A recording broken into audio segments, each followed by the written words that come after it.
سامعین کرام، آپ سن رہے ہیں ملک صفدر حیات کی تفتیشی داستانوں کے سلسلے میں ایک دلچسپ داستان جس کا نام ہے عشق کاذب۔ مجھے امید ہے آپ کو میری یہ کاوش پسند آئے گی۔ آپ نے اگر ابھی تک میرا چینل مائی وائس سبسکرائب نہیں کیا تو ابھی میرے چینل کو سبسکرائب کر کے بیل نوٹیفیکیشن آن کر لیجئے تاکہ آنے والی ہر نئی کہانی کی اطلاع بر وقت آپ تک پہنچ سکے۔ پتوں کی ریلوے اسٹیشن پر ہونے والی قتل کی واردات نے پورے علاقے میں سراسیمگی پھیلا دی تھی۔ مقتول مختار حسین کوئی معمولی شخص نہیں تھا۔ وہ پتوکی کا ایک معروف کاروباری باشندہ تھا۔ پتوکی کے مین بازار میں اس کی کپڑے کی ایک بہت بڑی دکان تھی جہاں دو ملازم کام کرتے تھے، مختار حسین اور مختار کلاتھ ہاؤس سے علاقے کا ہر شخص واقف تھا۔ مختار حسین کی لاش ریلوے اسٹیشن کے ایک دور افتادہ حصے میں جھاڑیوں کے نزدیک پائی گئی تھی۔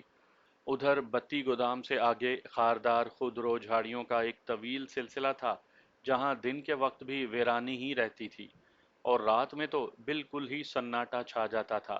مختار حسین کو رات کی تاریکی اور خاموشی کی آڑ میں موت کے گھاٹ اتار دیا گیا تھا، تاہم اس کی لاش دوسرے روز صبح دریافت ہوئی تھی۔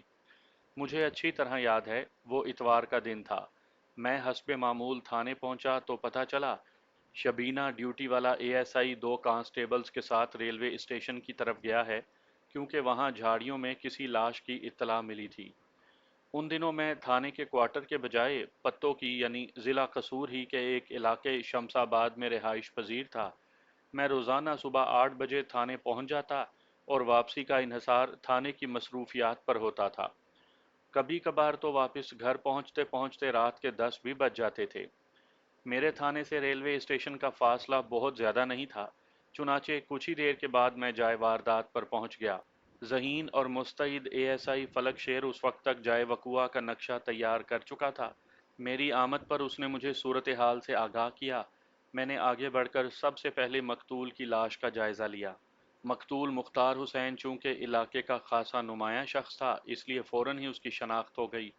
وہ اس وقت بے داغ شلوار قمیض میں ملبوس تھا۔ موسم کی مناسبت سے قمیض کے اوپر اس نے کوٹ پہن رکھا تھا۔ پاؤں میں گرم موزے اور بند جوتا تھا۔ وہ ماہ جنوری کے ابتدائی ایام تھے۔ سردی اپنے جوبن پر تھی۔ مختار حسین کی موت کا سبب سر کے پچھلے حصے میں لگنے والی شدید ترین چوٹ تھی۔ ضرب کسی ٹھوس آہنی شے سے لگائی گئی تھی جس نے سر کے عقبی حصے کو بری طرح مجروح کر دیا تھا۔ میں نے مجروح کھوپڑی کے گھائل مقام کو دیکھتے ہی اندازہ لگا لیا تھا کہ کم از کم 10-12 گھنٹے قبل قاتل کے دستے ستم نے وہ قیامت ڈھائی تھی۔ گویا مختار حسین کو گزشتہ رات کے پہلے پہر موت کے منہ میں دھکیلا گیا تھا۔ لاش پوری رات سخت سردی میں پڑے رہنے کی وجہ سے اکڑ چکی تھی۔ جائے وقوع اور مقتول کی لاش کا تفصیلی جائزہ لینے کے بعد میں اے ایس آئی کی جانب متوجہ ہوا۔ فلک شیر، اس واقعے کی اطلاع کس نے تھانے پہنچائی تھی؟ ایک کولی نے جناب، اے ایس آئی نے بتایا۔ خدا بخش نام ہے اس کا۔ اپنی بات ختم کر کے اے ایس آئی متلاشی نظر سے ادھر ادھر دیکھنے لگا۔ اسی وقت 40-42 سال کی عمر کا ایک شخص آگے بڑھتے ہوئے بولا، میں ادھر ہوں جناب۔ مذکورہ شخص نے ریلوے کلیوں کا مخصوص پہناوا زیب تن کر رکھا تھا۔ اے ایس آئی نے مجھے مخاطب کرتے ہوئے بتایا، ملک صاحب، یہ خدا بخش ہے۔ میرے سوال کے جواب میں خدا بخش نے جو تفصیل بتائی اس کا خلاصہ کچھ اس طرح ہے۔ کلی خدا بخش اس صبح ٹہلتے ہوئے بتی گودام سے خاصا آگے نکل گیا تھا۔ پھر جب وہ خاردار جھاڑیوں کے ساتھ ساتھ چل رہا تھا، اچانک اس کی نظر مقتول مختار حسین کی لاش پر پڑی۔ وہ پھر بھاگا بھاگا ریلوے اسٹیشن کی بلڈنگ میں پہنچا اور ٹکٹ بابو کو اس سنگین صورتحال سے آگاہ کیا۔ چند لمحے کے بعد تمام عملے کو اس واقعے کی خبر ہو چکی تھی۔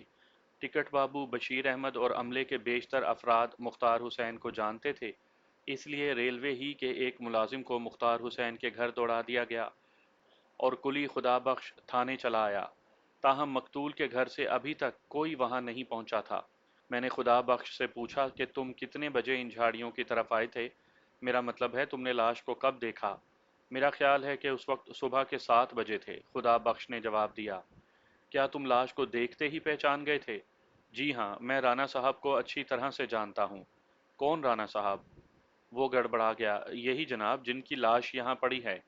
وہ جھاڑیوں کے قریب پڑی مقتول کی لاش کی جانب اشارہ کرتے ہوئے بولا۔